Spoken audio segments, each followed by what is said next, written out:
Yo, what's up guys? You got II here, back again with another draft league. I hope you guys are all having a very nice day. And without further ado, let's just get right into the video. So this is for the UDL, and this time I fully plan on finishing out this league on the YouTube.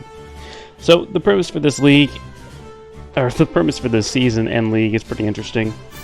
We drafted 3 teams, one for ORAS, Ultra Sun, Ultra Moon, and Sword and Shield, after the recent DLC was released. So the way this works game-wise is that Week 1 is ORAS, Week 2 is Ultra Sun, Ultra Moon, and then so on. So for this video, I'm going to be showing you guys my Week 1 and Week 2 matches. And yeah, without further ado, let's get right into the teams. So for ORAS, I managed to draft Megaladios, Skarmory, Victini, Mamoswine, Klefki, Crawdaunt, Scolipede, Raikou, Dusclops, and Regigigas. And my Week 1 opponent was Obi, I believe, and he was able to draft Clefable, Megazard, Deoxys Defense, Hoop Unbound, Azumarill, Metagross, Ditto, Xatu, Rhyperior, and Avalugg.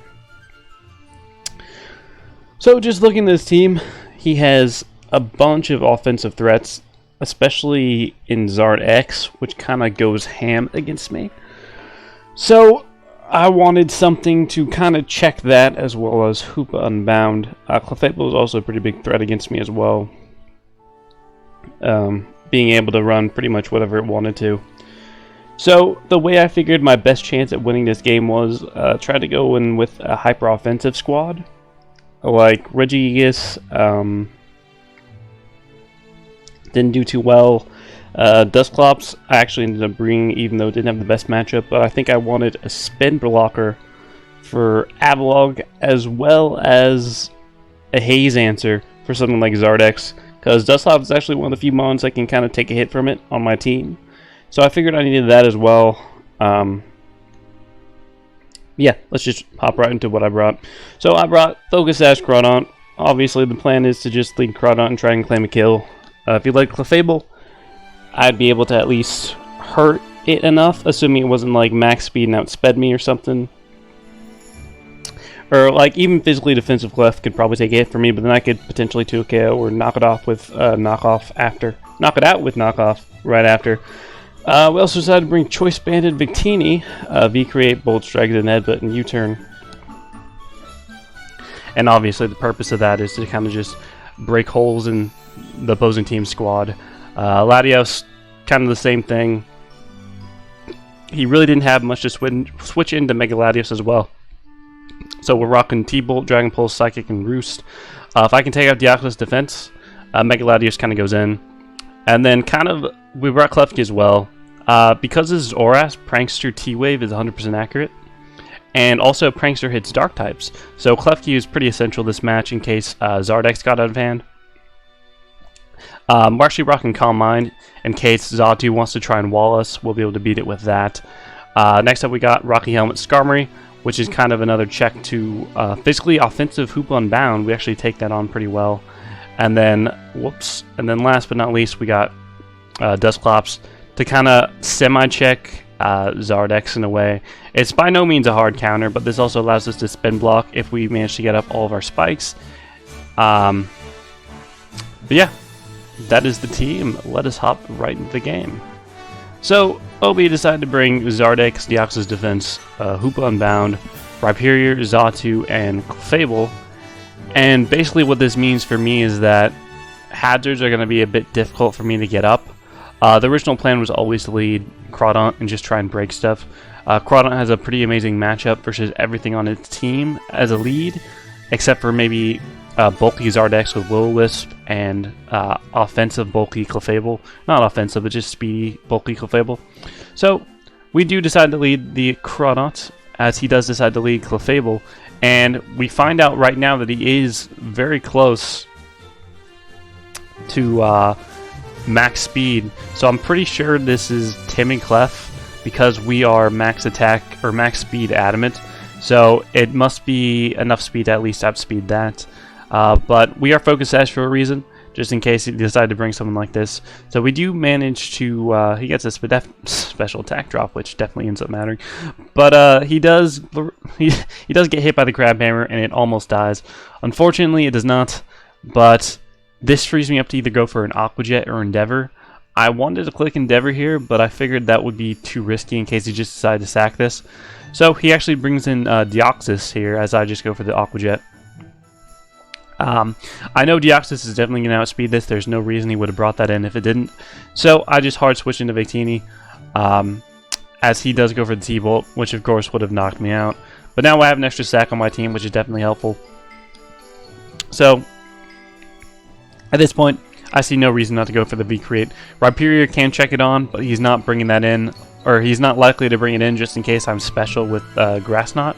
Hoopa does come out, which leads me to believe it is Choice Scarf, as I can just go into Klefki right here, and I can either get up a Spike, or I can T-Wave, or do any of that, but Xatu I feel is a bit obvious.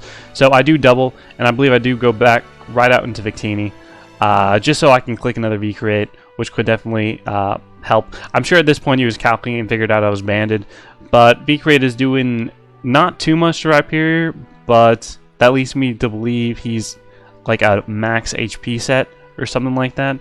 But he does actually double out into Zardex here as I go into Skarmory.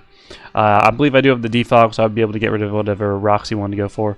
As he actually goes right back out into Xatu as I go into Dusclops, because as I said earlier, Dusclops is kind of there to semi-check Zardex in case it gets out of hand. On the off chance it's like Swords Dance, Flame Charge, or even Dragon Dance. But he does go into Xatu, and he manages to get a Toxic off, as I just go for the Nightshade, expecting him to actually go for a U-turn there. But knowing it has Toxic is definitely going to be helpful in the long run, as he actually doubles out into Rhyperior. I just go for a Nightshade again, just in case he still wants to U-turn there. But that Nightshade damage on Rhyperior is good for me, as it means that Rhyperior cannot take as many V-Creates as it once could. So he does go back into Xatu as I just defog these rocks away. Not going to be a big issue for me at the moment. But yeah, once I get Mega... The plan here is to eventually get in Mega Latios and just try and start breaking some stuff. But I do double into Victini here, as I'm able to get off a free U-turn as he goes into the Zard X, which is able to... Well, the U-turn is basically able to let me bring in my Mega Latios. And now Mega Latios can start wrecking some stuff. Hoopa and Bound still can take a hit. So can Deoxys defense. But the fact that I'm able to get this Mega off and get some bulk to switch into some more stuff is pretty decent for me. As I do go for the Mega. And I just go for a Dragon Pulse. I get a crit there, which I believe mattered.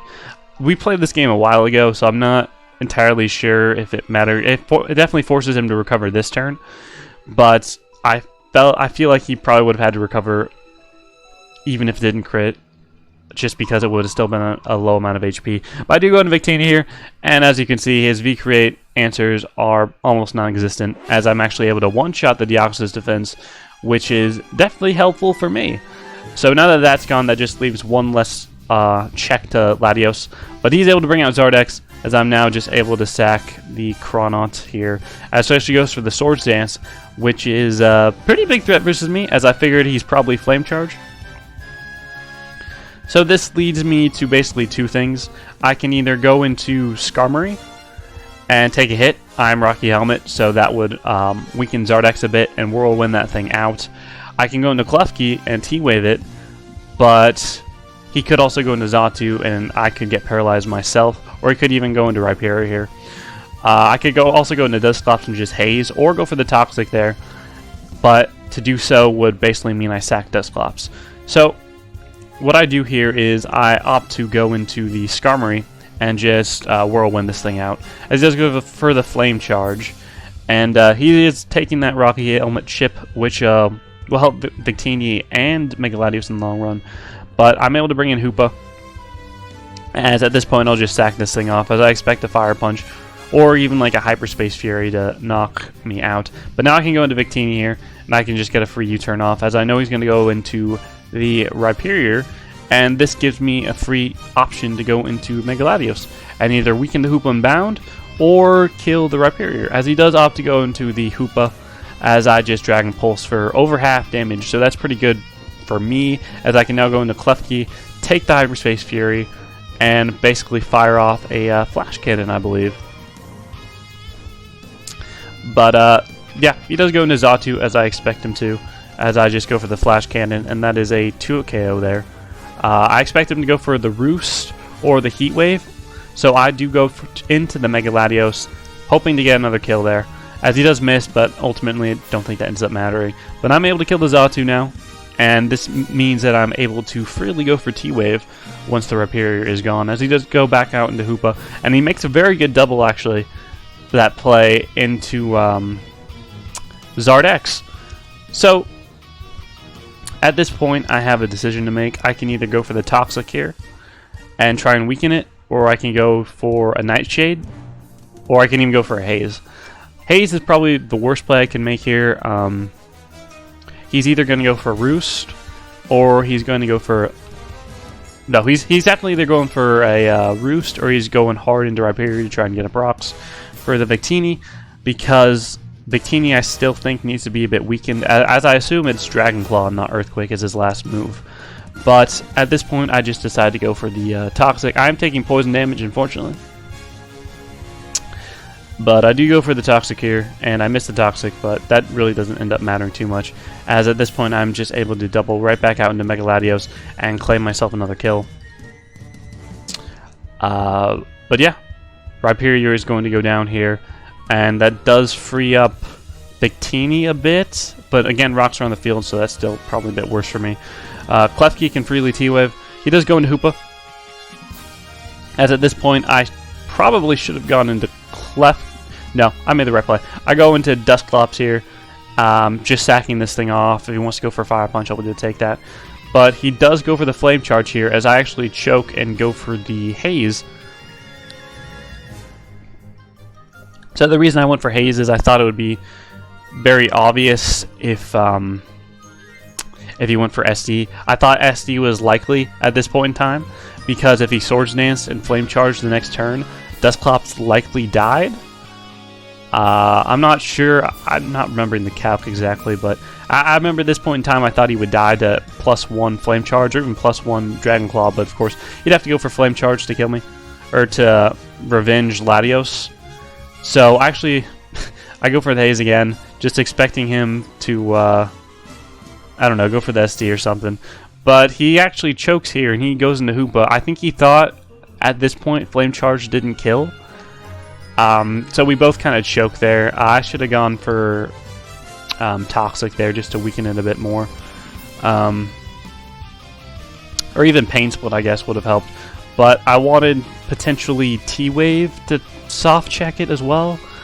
But even then, it would have been it would have left me in a poor spot for Scarf Hoopa to sweep. But he does go into Hoopa here, and I'm spamming Haze at this point. I think he might have won if he had gone for Flame Charge, but oh well.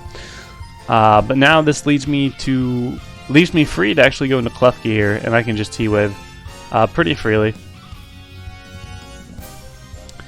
And now that Zardex is paralyzed, I am free to sack Victini here, as I just go into Victini. If he had doubled into Hoopa, that would have been a pretty cool play. But he Dragon Clawed, and that actually does manage to knock me out after rocks. So now I can go into Latios though, and I can just Dragon Pulse and pick up my kill. And now Hoopa comes out, and I pretty much have to stay in with Latios. Hyperspace Fury is probably likely. Actually, no. Actually, I think I choked. Yeah, no, okay, I definitely choked. So the actual play for me was to go into. I mean, I don't think it mattered. Well, because let's say I go into Klefki here, because I think that actually was my play. I go into Klefki here because I'm pretty sure I almost but confirmed it was Scarf at this point.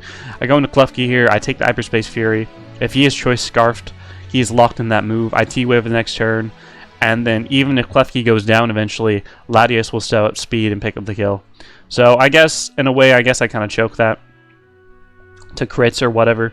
But at this point, I'm able to go for a T-Wave on Hoopa, making it surely but slowly, making sure that it's slower than the Klefki, as I'm able to just lower its speed and go for Flash Cannon to pick it off. But yeah, I also may have choked again there, actually, now that I'm replaying the game. But oh well. Yeah, because if he had crit me like twice there, I think I might have lost. But Klefki is able to finish it off, and I'm able to pick up the win for week 1. But yeah, so pretty nice win on my part. But I don't know. I think I definitely choked. Oh, and that reminds me. So the reason why it changed from Trick of Eye to Mr. Illusion is because Illusion and I were actually laddering on that Trick of Eye account. Or we were playing some other game for like TMT or something, and he was gonna play his own draft league game, so he logged out of mine like mid-match to play his own. So that's why it says Mr. Illusion here. But definitely a good game to Obi. I think we both messed up a few times in this game, but well, we learn from our mistakes. So definitely a close one though. But yeah, without further ado, let us get right back into week 2, I think. So week 2 is Ultra Sun, Ultra Moon, and I am facing Rob Jr. Excuse me. So Rob actually has a pretty threatening team. Let's see if I can find it. So Rob managed to pick up Darkrai, Z Tornadus Therian, Terrakion, Suicune, Tapu Bulu, Nidoking, Delphox, and the Mega Aggron, as I do have the Shaman Sky, Mega Gallade, Crocodile, Necrozma, Manaphy, Scizor, Darmanitan, Garbodor, Vullaby, and that is it. So we both have pretty threatening teams.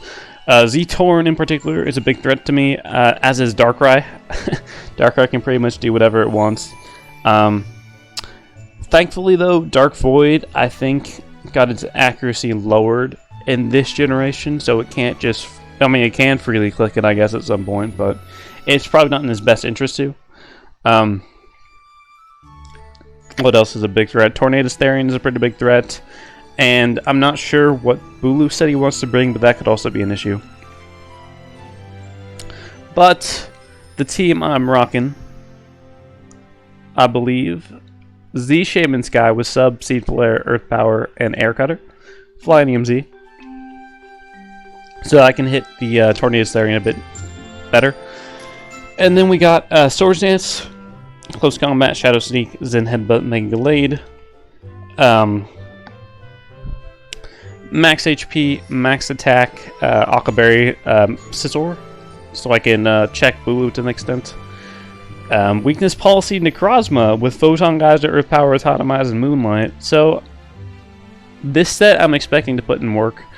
Potentially on like Bulky Tornadus going for U-turn or something like that. But I'm able to take a I am able to take a hit from Darkrai. So that's also the idea behind that. If he does want to go for Dark Pulse, so the idea is like I autotomize up and just start wrecking some stuff. Tail Glow, Rest, Scald, Energy Ball, Chesto Berry, and Manaphy. This set allows me to bring it in on the Suicune, Tail Glow up on it, and depending on it, whether it's Toxic or Roar or whatever, I can potentially beat it down. So that's the idea behind Manaphy. And then Focus Sash, Crocodile. Plan is to try and get up rocks and keep them there, so as to help out Necrozma, Gallade, and Manaphy from, and Shaman Sky actually, from just picking up kills that it might not be able to get. But yeah, the plan is to lead Crocodile and just try and either knock something off or get up Stealth Rock. But yeah, let's just hop right into the match. So he does decide to bring the Tornadus Therian, Darkrai, Suicune, Terrakion, Mega Aggron, and Tapu Bulu. I thought either Bulu or Nidoking would come. Bulu means that Scizor is a bit more necessary this game, but that's completely fine. I just stick with the plan of action, and I do lead the Crocodile. So I actually thought like either Tornadus Therian would lead, or like Sash Terrakion, or even Mega Aggron, or yeah, no, I thought Torn-T, Terrakion, or Mega Aggron would probably be the lead. Darkrai I wasn't exactly expecting. I thought it'd be more of a mid-game breaker, but this is fine with me. I'm hoping he doesn't go for like a Hypnosis or whatever, or Dark Void, as I am able to live the Ice Beam, and I'm able to just get a Brock Tomb off in case he wanted to switch. But this makes sure that I am faster, and I'm able to get a Stealth Rocks pretty much for free. So at this point, I think there's one of two things he could do. the most likely outcome is he either goes for the most likely outcome I thought he'd do this game was go for a U-turn. So I do go into Necrozma. He could defog too if he wanted to. At this point, I don't know whether he's like bulky or whether or not he's a Z Tornadus. Both sets kind of put in work against me, because as you can see, I do not have a flying resist, and that may come into play sooner or later. But I do go into Necrozma, try and get my weakness policy off, as he does go for knockoff, which is pretty good for me, because now I am at +2 special attack, and I'm a threat. So he goes for the Hurricane here, and that damage leads me to believe he is a bulky variant, because I'm mostly offensive Necrozma. And so I played this game like immediately after I woke up, so I was kind of in like a weird haze. I should have been calculating this damage instead of just going off my gut, but this damage right here is like bulky AV. At the time of making this play, I was still fearing like a Z move, so I thought he might want to go for it. If he's not AV, I one-shot it. So I do go for the Photon Geyser, and I am able to weaken it a considerable amount, but that damage right there is definitely AV. So he does go for the Hurricane again, which is definitely unfortunate. If I lost Necrozma, the game wasn't necessarily over. Rocks were up, Darkrai was a bit weakened, and Manaphy and Shaman were looking very clean as potential mid-game breakers or in-game sweepers. So by no means was I in the worst situation if Necrozma went down, but him missing definitely was fortunate for me. Now I'm able to just go for a free Moonlight here and get up all that health back as Darkrai comes out, and I'm able to just knock it out with their Earth Power. So now I'm thinking to myself, I probably win the game unless this is like AV Bulu. And as a matter of fact, it does end up being Assault Vest Bulu, as he's able to just knock me out with Wood Hammer right there. So I guess he was he was really fearing probably Manaphy and Shaman Sky and prep matchup. But I am able to just go into Glade, and I am able to just go for a free close combat there. And that thing goes down. But now we can go into Tornadus here. If the Spadef drop wasn't there, I'd probably be able to take a Hurricane and just go for Zen Headbutt, knocking Torn out. But since it is there, I also didn't really want to reveal Shadow Sneak or miss a potential Zen Headbutt, so that's the reason I went for Close Combat. I didn't think anything else was really coming in. Shadow Sneak does not one-shot bulky Torn here, so now I gotta switch out, and at this point I'm just gonna sack Crocodile. It's pretty much expended its usefulness, as he does just go for the Hurricane and knock that thing out. As now I can go to Scizor and kind of bluff the Banded Bolt Punch, as I actually just end up going for the U-turn. If he had Heat Wave, it wouldn't have knocked me out because I am the Ockenberry. But now this frees me up to go into Manaphy and just pretty much fire off some Scalds here. If I get a burn, that's great. If not, it doesn't matter too much. And I actually switch out here because I didn't want to take a knockoff on my on my Chesto Berry, because I figured I might still need that thing for Toxic Suicune, which is definitely a possibility. But he does go for the Hurricane here, as I am able to just go for another U-turn here and actually knock it out. That miss does definitely suck, but I pretty much got a kill regardless with Shaman Sky after. But it definitely ended up sucking in case Terrakion could have done something in-game. I'm not sure it could have, but regardless, Hurricane was not Rob's friend today, and I feel for you, man. I feel for you.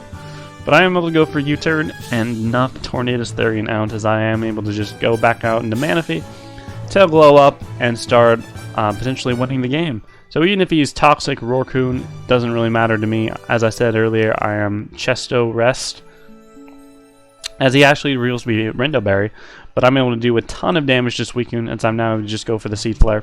Knock that thing out, and now he does go into Terrakion. And the only reason you bring Terrakion out on Shaman Sky is because you are Choice Scarf. So I go into Glade here, and that does reveal to me he is Choice Scarf, as I just go for the Close Combat. And at this point, the game is pretty much ours. Definitely would have been tougher, though, if he had hit all of his Hurricanes. But luck was in my favor this game, so I'm able to just finish it off with Shaman Sky, not even revealing the Z move. But yeah, definitely a good game. Things could have gone differently if you had gotten like a Hurricane Confusion, or just actually hit all of your Hurricanes. But with that being said, thank you guys for watching. I will be posting some more UDL content in the future. So watch out for that. And actually, this league has their own channel, and they post replays and commentation. They post commentaries about it on their own channel, so I'll link that in the description as well. But with that being said, thank you guys for watching, and stay tuned for more content later. Peace.